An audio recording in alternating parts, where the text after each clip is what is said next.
Now, I'm of the belief every season of the main My Hero Academia anime was enjoyable. The base level of that show was enjoyable. Yeah, people often got upset, like, oh my god, this, that, and the third, but for me, it felt like waking up on Saturday morning to watch my favorite cartoon when I was a kid. Not always a masterpiece, but always enjoyable. I've had that opinion every single season. But the way Vigilantes is shattering expectations. The moment with Knuckle Duster, any other show, probably even the main show, the fact that the way they were directing it was almost like they were building him into a death. It was like, okay, he's a little different, he seems a little more serious. And when he's going up against the equivalent of Red Hulk, and you see the blood, you're like, shit, like what, like he's gonna get himself killed, like they're gonna build into, and then like he's like, nah, I live for the danger. And those moments alone are enough to be like, okay, you're subverting what I think my hero's gonna do. But when you watch the entire package, and you watch how they go about pretty much everything, and how they don't make the viewer suspend their sense of disbelief in dumb ways. The fact that you have Ida's brother, and the fact that he recruits our boy the Crawler to join his organization if he wants. He's like, shit, man, like, you would fit right in. In a lot of shows, and I think probably even in the main show, we would have went the route of, we have to just pretend that, like, okay, he's suspicious this could be the same guy, but, no, they're just like, no, instead, he immediately reveals that, yeah, I am the same guy, but, like, I'm gonna pretend I'm not. I just feel like this show respects the viewer's intelligence. It doesn't try to bullshit you around. And every little detail about how it's produced, whether it's the seamless blend of 2D meets 3D, that scene when he got off the truck was 3D model, then transitioned to 2D to sprint, flawless, just absolutely fantastic. And the entire show, I just feel like not only is it like the type of fan service I want to see for OG My Hero fans, seeing things you normally wouldn't see, it also just stands on its own legs as an amazing addition to this universe, rather than a cheap knockoff like you would often see in any sort of spin-off. Of course, so I got full live reactions and full thoughts over on my Patreon. You want to support my work, see my full and good thoughts over there exclusively. The episode was so good, I don't even think I can pick a singular favorite moment. If I had to gun to my head, honestly, it might be the way we solved an issue with the Crawler's ability. I think one of the strengths of a series like My Hero is they're generally pretty good at explaining powers and how they compensate for issues, whether that's equipment or teachings, whatever it's going to be. I think a lot of the early stuff with All Might teaching Deku how to do what he needs to was very enjoyable. But the idea that of someone who's like, to me, he feels like an air hockey table. He is the puck, and he basically has the little bits of air that he skates around on. But the issue is that, well, he, doesn't really have great control. And the way that it gets explained to him, it's such a brilliant and simple thing. But of course, you're never going to naturally think of it unless you really just get lucky. The idea that, like, hey, instead of just trying to break with your heel or whatever, rapidly accelerate in the opposite direction. And then that gives him the sharp turn ability, as we then see at the end of the episode, is how he trips that bastard. It's such a simple thing, but probably unless you're a speedster style character, you're probably not going to think of that the same way he would. And I think that's so brilliant.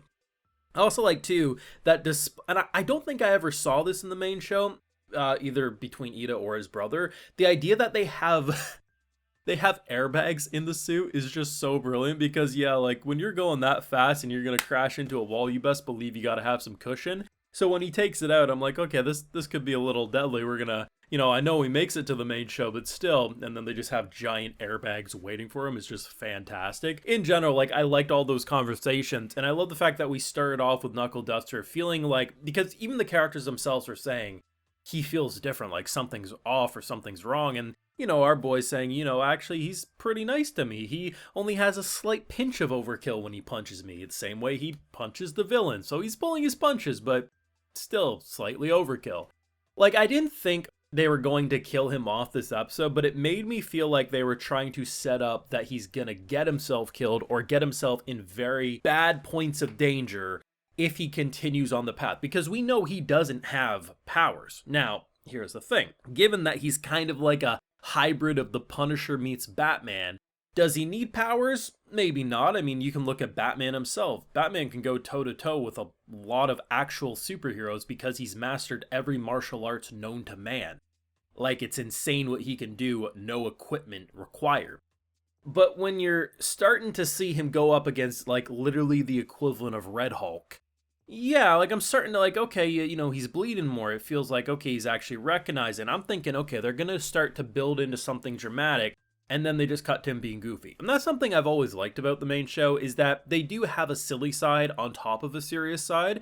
But this show, I felt like, has been a lot more serious in tone right from the get-go than even the main show was. And they've already hinted at a lot of darker subject matter a lot earlier than we did in the main show. Like, the fact that I'm pretty sure, unless my ears deceive me, the Bumblebee girl, I'm pretty sure she was talking to the big bad, all for one. The fact that, like, obviously we know where a lot of different things end up going because of the main show, but the fact that she's already in dealings with some of the biggest of bads that you could be, a lot of things are gonna go crazy. Yeah, you could say, yeah, but we just need to squish the bees and that, stops her ability. It doesn't change the fact that she has an ability that can easily mass inflict people without much struggle, and apparently in her free time she likes to just find random drunks and drug addicts and inject them with more needles and send them off to meet anyone else. It's just, they're shattering my expectations in all the positive ways. The show is amazing.